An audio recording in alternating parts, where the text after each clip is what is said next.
आज हम आपके साथ एक और भयानक मामले पर नजर डालने जा रहे हैं।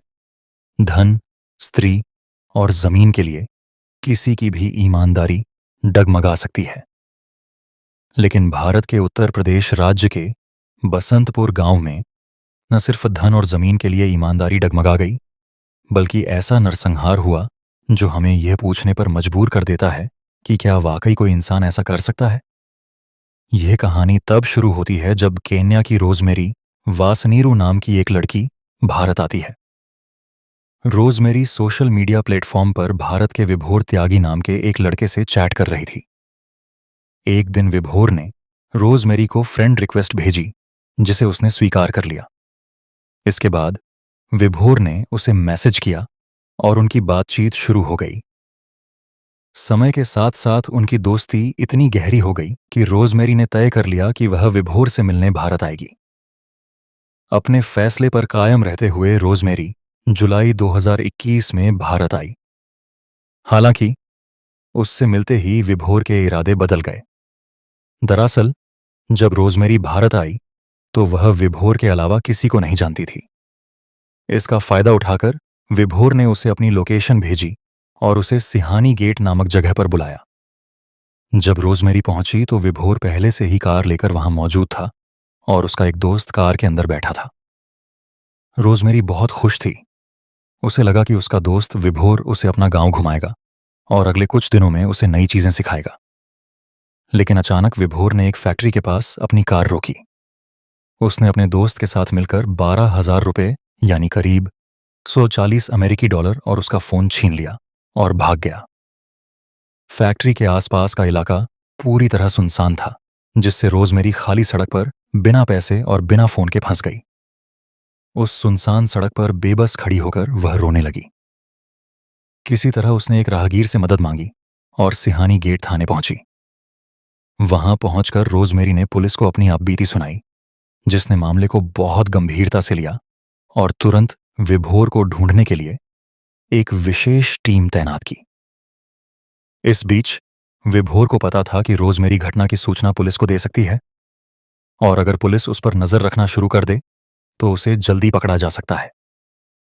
इस वजह से विभोर हर घंटे अपना ठिकाना बदलने लगा, क्योंकि उत्तर प्रदेश में पुलिस की छवि ऐसी है कि स्थानीय गुंडों में उसका खौफ अति है। अब विभोर अपने साथी के साथ अपनी कार में बेतहाशा घूम रहा था, लेकिन पुलिस ने रोजमेरी की शिकायत दर्ज करने के बाद उसकी गाड़ी की तलाश भी शुरू कर दी थी। एक पुलिस चौकी पर अधिकारियों ने विभोर की कार देखी और उसे मौके पर ही पकड़ लिया।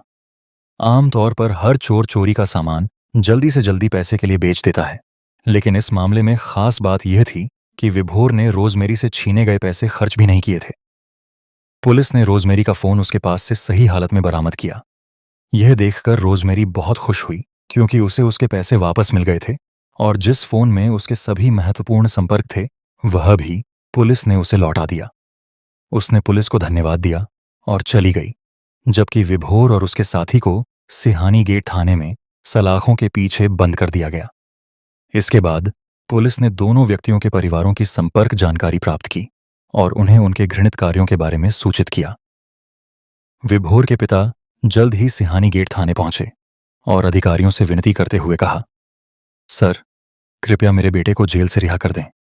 विभोर मेरा इकलौता बेटा है और यह उसकी पहली गलती है, इसलिए कृपया उसे माफ कर दें। हालांकि जब पुलिस ने उनकी बात मानने से इनकार कर दिया तो विभोर के पिता ने अपने बेटे को रिहा करने के लिए ड्यूटी पर मौजूद अधिकारियों को 1 मिलियन रुपए 11,780 अमेरिकी डॉलर के बराबर रिश्वत देने की कोशिश की। इसके बावजूद पुलिस अपने फैसले पर अड़ी रही और विभोर को छोड़ने का कोई इरादा नहीं दिखाया। दरअसल विभोर और उसके दोस्त ने मिलकर एक विदेशी महिला को लूटा जो भारत या उसके लोगों के बारे में कुछ नहीं जानती थी। इसलिए पुलिस को यकीन था कि अगर वे दोनों को सजा नहीं देते हैं तो यह रोजमेरी के साथ अन्याय होगा। साथ ही विभोर जैसे लोग जिस देश के होते हैं उसकी प्रतिष्ठा को धूमिल करते हैं। विभोर भले ही चोर था, लेकिन उसके पिता ने ऐसा दिल दहलाने वाला काम किया जिसकी चर्चा आज भी इलाके में होती है। विभोर का पिता उससे इतना प्यार करता था कि उसने अपने बेटे के लिए एक दो नहीं बल्कि 5 हत्याएं की। सुनने में यह किसी फिल्म की कहानी लग रही होगी, लेकिन ये गांव बसंतपुर की सच्ची कहानी है। बसंतपुर दरअसल गाजियाबाद जिले के मुरादनगर कस्बे का एक गांव है, जो सियानी गेट इलाके से करीब 9 मील की दूरी पर स्थित है। 8 सितंबर 2021 को बसंतपुर निवासी प्रियेश त्यागी का 24 वर्षीय बेटा रेशु अचानक घर से गायब हो गया। प्रियेश त्यागी और उनकी पत्नी रजनी अपने इकलौते बेटे की काफी तलाश कर रहे थे। इस दौरान उन्होंने अपने सभी रिश्तेदारों और रेशु के दोस्तों से संपर्क कर उसके बारे में जानकारी ली। बुजुर्ग दंपत्ति ने अपने बेटे को खोजने के लिए हर संभव प्रयास किए। हालांकि हैरानी की बात यह है कि प्रियेश त्यागी ने पुलिस में गुमशुदगी की रिपोर्ट दर्ज नहीं कराई थी। 15 सितंबर 2021 को जब पड़ोसियों ने प्रियेश त्यागी पर दबाव डाला, तब जाकर वह आखिरकार मुरादनगर थाने में शिकायत दर्ज कराने गए। अब रेशु 8 सितंबर से लापता था और उसके पिता 15 सितंबर को शिकायत दर्ज कराने थाने पहुंचे। इसलिए पुलिस ने उनसे पूछा कि रेशु के लापता होने के 7 दिन बाद वह शिकायत क्यों दर्ज करा रहे हैं। जवाब में प्रियेश त्यागी ने बताया कि पहले दिन उन्होंने अपने घर के आसपास रेशु की तलाश की। जब उन्होंने 9 सितंबर को थाने जाने का फैसला किया, तो रेशु के चाचा लीलू त्यागी ने उन्हें जाने से रोक दिया। लीलू त्यागी ने तर्क दिया कि पुलिस को शामिल करने की कोई जरूरत नहीं है और सुझाव दिया कि रेशु अपने दोस्तों के साथ कहीं चला गया होगा और अंततः घर लौट आएगा। हालांकि जैसे जैसे वे इंतजार करते गए, तारीख 15 सितंबर हो गई। कुछ पड़ोसियों के जोर देने पर ही प्रियेश त्यागी आखिरकार अपने बेटे की गुमशुदगी की रिपोर्ट दर्ज कराने पुलिस स्टेशन गए। मुरादनगर पुलिस ने रेशु की गुमशुदगी की शिकायत दर्ज की और उनकी तलाश शुरू की। शिकायत दर्ज कराने के बाद प्रियेश त्यागी घर लौट आए। हालांकि अगले ही दिन वह फिर से पुलिस स्टेशन गए और अपने छोटे भाई लीलू त्यागी पर शक जताया। यह सुनकर पुलिस हैरान रह गई, लेकिन प्रियेश ने बताया, जब मैंने रेशु के दोस्तों से बात की तो उन्होंने मुझे बताया कि उन्होंने आखिरी बार रेशु को लीलू त्यागी के साथ देखा था। जब रेशु लापता हुआ तो सभी को उसकी चिंता थी। हमारे दूर के रिश्तेदार भी हमसे मिलने आए, लेकिन लीलू त्यागी को देखकर एक पल के लिए भी ऐसा नहीं लगा कि उन्हें अपने भतीजे रेशु की चिंता है। इसके अलावा मेरे भाई लीलू त्यागी ने मुझे मेरे बेटे की गुमशुदगी की शिकायत दर्ज करने से रोकने की बहुत कोशिश की। इन सभी कारणों से मुझे संदेह है कि मेरे बेटे के लापता होने में मेरे भाई का हाथ है। अब यह सारी जानकारी पुलिस को आश्वस्त करने के लिए पर्याप्त थी और कुछ ही देर बाद 4 से 5 अधिकारी अपनी जीप में लीलू त्यागी के घर के बाहर पहुंचे। उन्होंने दरवाजा खटखटाया और जब लीलू त्यागी ने दरवाजा खोला तो अपने घर के बाहर पुलिस को देखकर वह बहुत घबरा गया। फिर अधिकारियों ने उसे पुलिस स्टेशन आने के लिए कहा, लेकिन लीलू त्यागी ने पूछा, क्या हुआ सर, मैंने क्या किया? जवाब में अधिकारियों ने उसे बताया कि इसका कारण पुलिस स्टेशन में ही बताया जाएगा। फिर पुलिस लीलू त्यागी को थाने ले गई और अपने तरीके से उससे पूछताछ करने लगी। इस प्रक्रिया के दौरान उन्होंने उसका सेल फोन जब्त कर लिया और 8 सितंबर के लिए उसके कॉल डिटेल रिकॉर्ड और लोकेशन हिस्ट्री का पता लगाया। हालांकि लीलू त्यागी इस बात पर जोर देता रहा कि उसे अपने भतीजे रेशु के बारे में कोई जानकारी नहीं है, लेकिन जैसे जैसे पुलिस का रवैया सख्त होता गया, लीलू त्यागी अपना संयम खोने लगे। कुछ देर बाद पुलिस ने उन्हें बैठे रहने को कहा और वे उनकी कॉल डिटेल और लोकेशन हिस्ट्री की जांच करते रहे। पुलिस को पता चला कि 8 सितंबर को लीलू त्यागी ने उत्तर प्रदेश पुलिस के रिटायर्ड इंस्पेक्टर सुरेंद्र त्यागी और उनके नौकर राहुल शर्मा को कई बार कॉल की थी। वह लगातार 2 अन्य व्यक्तियों के संपर्क में भी था। इसके अलावा लोकेशन हिस्ट्री से पता चला कि 8 सितंबर की शाम को रेशु और लीलू त्यागी कुछ समय के लिए एक ही लोकेशन पर थे। हालांकि कुछ देर बाद ही दोनों के फोन स्विच ऑफ हो गए। कुछ मिनट बाद ही लीलू त्यागी का फोन उनके घर पर फिर से चालू हो गया, लेकिन रेशु का फोन फिर कभी चालू नहीं हुआ। तमाम सबूतों से यह साफ हो रहा था कि रेशु के लापता होने में लीलू त्यागी का हाथ है। इस शक के साथ पुलिस ने लीलू त्यागी से और सख्ती से पूछताछ शुरू कर दी। कोई कितना भी मजबूत क्यों ना हो, वह पुलिस की कड़ी पूछताछ का ज्यादा देर तक सामना नहीं कर सकता। लीलू त्यागी के साथ भी यही हुआ। जब पुलिस ने उसके सामने सारे सबूत पेश किए तो वह टूट गया और उसने रेशु की हत्या की बात कबूल कर ली। लीलू त्यागी ने खुलासा किया कि रेशु एक अच्छी नौकरी की तलाश में था और इसके लिए वह इधर उधर भाग रहा था। उसने अपने सभी दोस्तों से भी नौकरी खोजने में मदद मांगी थी। जब लीलू त्यागी को इस बारे में पता चला तो उसने रेशु को भरोसा दिलाया कि वह उसे अच्छी नौकरी दिलाने में मदद कर सकता है। उस समय रेशु का एकमात्र लक्ष्य रोजगार पाना था और वह इसके लिए कुछ भी करने को तैयार था। इसलिए उसने अपने चाचा लीलू त्यागी से कहा कि वह काम करने के लिए तैयार है और पूछा कि उसे क्या करना है। जवाब में लीलू त्यागी ने उसे अगली सुबह नेशनल हाईवे के पास मिलने को कहा। उन्होंने कहा कि रेशु को एक खास जगह पर एक I-20 कार खड़ी मिलेगी। लीलू त्यागी ने बताया कि कार में 4-5 लोग होंगे और उन्होंने रेशु को भरोसा दिलाया कि वे उसे अच्छी नौकरी दिलाने में जरूर मदद करेंगे। अपने चाचा के निर्देशों का पालन करते हुए रेशु ने 8 सितंबर की सुबह जल्दी ही खुद को तैयार कर लिया। उसने नहाया, अच्छे से कपड़े पहने और नाश्ता करने के बाद बड़े उत्साह के साथ रिक्शा स्टैंड की ओर चल पड़ा। चूंकि रेशु के पास बाइक या स्कूटर नहीं था, इसलिए वह आमतौर पर घूमने के लिए रिक्शा पर निर्भर रहता था। अब जब रेशु नेशनल हाईवे पर पहुंचता है तो उसे एक I-20 कार दिखाई देती है। जैसे ही वह कार के पास पहुंचता है तो उसे अंदर 4 लोग दिखाई देते हैं जो उसे अंदर आने के लिए कहते हैं। इसके बाद वे रेशु को सुनसान जगह पर ले जाते हैं जहां उसका चाचा लीलू त्यागी पहले से मौजूद होता है। दरअसल I-20 कार में उत्तर प्रदेश के रिटायर्ड पुलिस अधिकारी इंस्पेक्टर सुरेंद्र त्यागी के साथ उनका नौकर राहुल शर्मा भी सवार था। साथ ही कार में सुरेंद्र त्यागी के 2 दोस्त विक्रांत और मुकेश भी सवार थे, जो दोनों शराब तस्कर थे। जब ये चारों लोग रेशु को उसके चाचा के पास लेकर आए तो रेशु ने तुरंत अपने चाचा से पूछा कि उन्होंने उसे वहां क्यों बुलाया है। जवाब में लीलू त्यागी ने कुछ नहीं कहा। इसके बजाय सुरेंद्र त्यागी के साथियों ने रेशु को कसकर पकड़ लिया और लीलू त्यागी ने अपने हाथों से उसका गला घोंटकर उसकी हत्या कर दी। जब 5 लोगों को यकीन हो गया कि रेशु मर चुका है तो उन्होंने उसके शव को पास की नदी में फेंक दिया। यह कहानी सुनने के बाद पुलिस ने सभी 5 लोगों को गिरफ्तार कर लिया और रेशु के शव की तलाश शुरू कर दी। लेकिन 15 दिन से ज्यादा बीत चुके थे और कई दिनों की कोशिशों के बावजूद पुलिस रेशु की लाश नहीं ढूंढ पाई थी। हालांकि पुलिस ने हत्या की गुत्थी सुलझा ली थी, लेकिन रेशु की लाश बरामद नहीं कर पाई। जिस नदी में लाश फेंकी गई थी वहां शायद बहाव के कारण लाश बहकर दूर चली गई होगी। जब पुलिस ने निष्कर्ष निकाला कि मामला अब बंद हो चुका है तो उन्होंने अदालत के लिए आरोप पत्र तैयार किया, जहां न्यायाधीश अंततः लीलू त्यागी को सजा सुनाएंगे।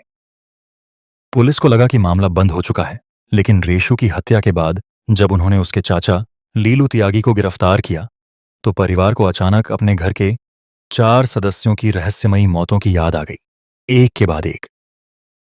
इन 4 में से 3 के शव कभी नहीं मिले और एक लड़की ने जहर खाकर जान दे दी थी। जब ब्रेश त्यागी ने इस बारे में पुलिस को अपनी चिंता बताई तो उन्हें शक हुआ कि शायद लीलू त्यागी ही इसके पीछे है। इसके बाद पुलिस ने लीलू त्यागी को पूछताछ कक्ष में वापस बुलाया और उससे लगभग 1 घंटे तक गहन पूछताछ की। चूंकि वह पहले ही एक हत्या के लिए पकड़ा जा चुका था, इसीलिए उसे लगा कि अब कोई रास्ता नहीं है। आखिरकार लीलू त्यागी ने पुलिस के सामने कबूल किया कि उसने पिछले 20 सालों में 5 हत्याएं की हैं, जिनमें से सभी उसके अपने परिवार के सदस्य शामिल थे। फिर एक पुलिस कांस्टेबल लीलू त्यागी के पास डायरी लेकर बैठा और उसका बयान दर्ज करना शुरू किया। लीलू त्यागी ने पूरी कहानी सुनाई कि उसने प्रत्येक हत्या को कैसे अंजाम दिया। पहली घटना 2008 में हुई थी, जब लीलू त्यागी ने अपने बड़े भाई सुधीर त्यागी को निशाना बनाया था। उसने सुधीर की हत्या के लिए 1 लाख रुपए में एक कॉन्ट्रैक्ट किलर को काम पर रखा था। हत्यारे ने कई दिनों तक सुधीर त्यागी के दैनिक मार्गों पर नजर रखी कि वह रोजाना कैसे अपने काम पर और अपने कार्यस्थल से अपने घर तक यात्रा करता था। एक देर रात जब सुधीर त्यागी काम से घर लौट रहा था और एक नदी के पास सुनसान इलाके से गुजर रहा था तो कॉन्ट्रैक्ट किलर ने उसका पीछा किया।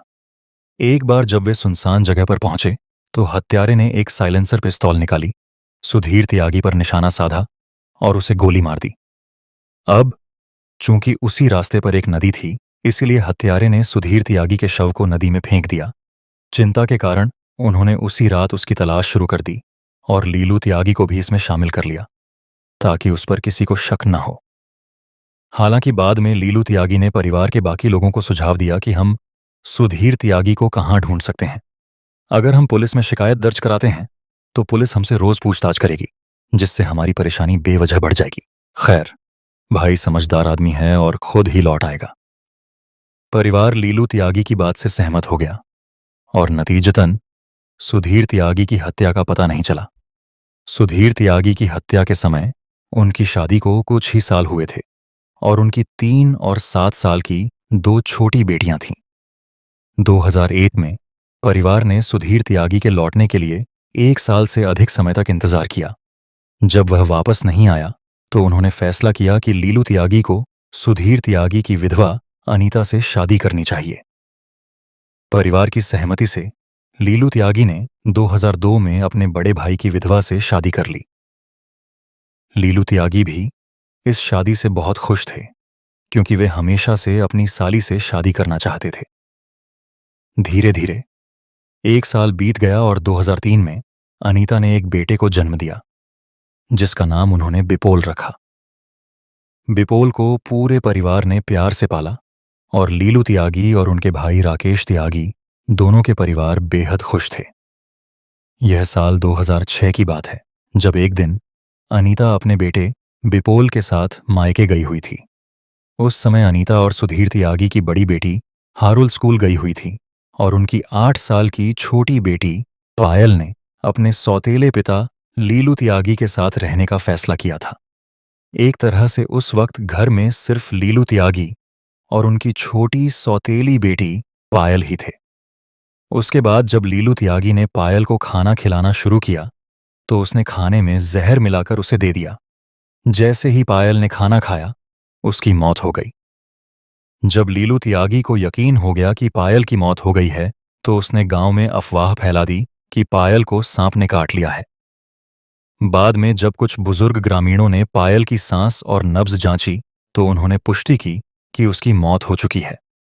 फिर लीलू त्यागी ने दुख का ऐसा नाटकीय प्रदर्शन किया कि लोगों को उससे हमदर्दी हो गई और किसी को उस पर शक भी नहीं हुआ। इसके बाद अनीता को तुरंत उसके मायके से बुलाया गया और पायल का अंतिम संस्कार किया गया। इस दौरान न तो पुलिस जांच हुई और न ही पोस्टमार्टम, क्योंकि लीलू त्यागी ने पूरे गांव में अपनी छवि ऐसे व्यक्ति के रूप में स्थापित कर ली थी जिसने अपने बड़े भाई की विधवा से शादी की है और उसकी दोनों बेटियों को गोद भी ले लिया है। अब तक उस घर में 2 हत्याएं हो चुकी थीं, लेकिन किसी को नहीं पता था कि दोनों हत्याएं लीलू त्यागी ने ही की हैं। इससे पहले कि कोई कुछ समझ पाता, साल 2009 आ गया और एक बार फिर अनीता अपने छोटे बेटे बिभोर के साथ मायके चली गई। उस दिन घर पर केवल उसकी बड़ी सौतेली बेटी पारुल और लीलू त्यागी ही मौजूद थे। दोपहर में जब पारुल अपने कमरे में सो रही थी तो लीलू त्यागी चुपचाप उसके कमरे में घुस आया। फिर वह पारुल के ऊपर बैठ गया और उसका गला घोंटने लगा जब तक कि उसकी सांसें बंद नहीं हो गईं। इसके बाद रात होने पर उसने किसी तरह पारुल की लाश को घर से निकाला और अपने घर के पास ही गंगा नहर में फेंक दिया। फिर वह अपने घर वापस आकर सो गया। अगले दिन जब अनीता मायके से लौटी तो उसने तुरंत पारुल के बारे में पूछा, लेकिन लीलू त्यागी ने उसे एक मनगढ़ंत कहानी सुनाई। उसने बताया कि पिछली रात खाना खाने के बाद वह और पारुल दोनों अपने अपने कमरे में सोने चले गए। सुबह जब वह उठा और पारुल को जगाने के लिए उसके कमरे में गया तो वह गायब थी। यह सुनकर अनीता बहुत परेशान हो गई और दंपत्ति ने पूरे गांव में पारुल की तलाश शुरू कर दी। इस दौरान लीलू त्यागी ने यह अफवाह भी फैला दी कि पारुल का किसी लड़के से प्रेम प्रसंग चल रहा है और वह शायद उसके साथ भाग गई है। परिवार वालों ने लीलू त्यागी की कहानी पर यकीन कर लिया और उन्हें लगा कि अगर उन्होंने पारुल के लापता होने की सूचना पुलिस को दी तो उनके परिवार की बदनामी होगी। नतीजतन उन्होंने चुप रहना ही बेहतर समझा और पुलिस में शिकायत दर्ज नहीं कराई। अब लीलू त्यागी के अपने परिवार में सिर्फ उसकी पत्नी अनीता और बेटा विपुल ही बचे थे। तो इसके बाद लीलू त्यागी अपने दूसरे भाई बृहेश त्यागी उसकी पत्नी रजनी और उनके 2 बेटों निशु और रेशु को मारने के बारे में सोचने लगा। 2013 में वह अपने दूसरे भाई बृहेश त्यागी के छोटे बेटे निशु को बहला फुसलाकर उसी नदी की ओर ले गया जहां उसने पारुल की लाश फेंकी थी। वहां उसने निशु का गला घोंट दिया और जब निशु मर गया तो उसने उसकी लाश नदी में फेंक दी। इस समय तक वह पहले ही 4 हत्याएं कर चुका था, एक उसके अपने भाई की, 2 सौतेली बेटियों की और एक उसके भतीजे की। लेकिन जब 2013 में निशु के बारे में कोई खबर नहीं आई तो उसकी मां रजनी पागलों की तरह व्यवहार करने लगी और आखिरकार उसे पागल खाने में भर्ती कराना पड़ा, जहां से वह तब से ठीक नहीं हुई है। हालांकि इन 4 हत्याओं को अंजाम देने के बाद भी लीलू त्यागी को चैन नहीं मिला। उसे लगने लगा था कि उसका अगला निशाना रेशु होना चाहिए, इसीलिए 2013 के बाद से वह रेशु को मारने का मौका तलाशने लगा। लेकिन जब उसे कोई मौका नहीं मिला तो उसने उसे मारने की एक अलग ही योजना बनाई। इस योजना में उसने उत्तर प्रदेश के एक पुलिस अधिकारी सुरेंद्र त्यागी को शामिल किया और उसे रेशु को मारने और उसकी लाश को ठिकाने लगाने के लिए पैसे दिए। हमने वीडियो की शुरुआत में ही बताया था कि कैसे लीलू त्यागी और सुरेंद्र त्यागी ने अपने साथियों के साथ मिलकर रेशु की हत्या की। हालांकि सबसे चालाक हत्यारे भी कभी कभी ऐसी गलती कर देते हैं जिसकी वजह से उन्हें पकड़ लिया जाता है। लेकिन अब पुलिस यह जानना चाहती थी कि आखिर लीलू त्यागी ने 20 साल के अंतराल में अपने ही परिवार के 5 लोगों की हत्या क्यों की। इसके बाद लीलू त्यागी ने पुलिस को जो बताया वह अपने आप में बेहद शर्मनाक था। दरअसल सुधीर, ब्रिजेश और लीलू त्यागी तीनों भाई थे और उनके पिता के पास 9 एकड़ जमीन थी। यह जमीन हाईवे के किनारे स्थित थी जिसकी कीमत करोड़ों में थी। इसके अलावा लीलू त्यागी को पता था कि उनके शहर और गांव में चल रहे विकास के साथ इस 9 एकड़ जमीन की कीमत आने वाले सालों में और बढ़ेगी। हालांकि उनके पिता की मौत के बाद जमीन को तीनों भाइयों के बीच बांटा जाना था, लेकिन लीलू त्यागी ऐसा नहीं चाहते थे। वह चाहते थे कि पूरी जमीन उनके पास रहे ताकि उनके बच्चों का भविष्य उज्जवल हो। इसे सुनिश्चित करने के लिए 2001 में उन्होंने अपने बड़े भाई सुधीर त्यागी की हत्या करवा दी। 2002 में उन्होंने अपनी ही साली अनीता से शादी की और 2003 में उनका एक बेटा हुआ। फिर 2006 और 2009 में उन्होंने अपने बड़े भाई की 2 बेटियों को मार डाला। इसके बाद उन्होंने अपने दूसरे भाई के परिवार को भी खत्म करने का फैसला किया। हालांकि वह अपनी योजना के कुछ हिस्से में सफल रहे, लेकिन अपने दूसरे भतीजे ब्रिजेश की हत्या करने के बाद उन्हें पकड़ लिया गया। हालांकि पुलिस अधिकारियों ने बताया कि उस समय लीलू त्यागी को पकड़ा नहीं गया था।